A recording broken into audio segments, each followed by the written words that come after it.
तर आज मी बनवणार आहे कोकणातील पारंपरिक रातांब्यांचं कोकम सरबत. सगळ्यात आधी रातांबे स्वच्छ धुवून पुसून घ्या. नंतर रातांबे मधोमध कापून त्यातील गर काढा आणि अशा वाट्या तयार करून घ्या.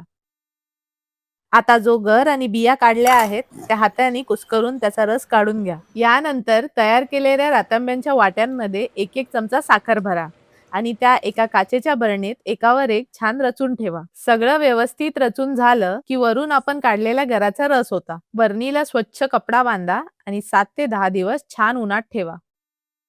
10 दिवसांनी कोकमाचं घट्ट सरबत तयार होतं. आता एका ग्लासमध्ये खूप सारा बर्फ घेऊन त्यामध्ये कोकमाचं तयार सरबत घ्या. त्यात चाट मसाला, जिरा पावडर आणि मीठ घाला. वरून सोडा किंवा पाणी घालून मिक्स करा. रिफ्रेशिंग कोकम सरबत तयार आहे.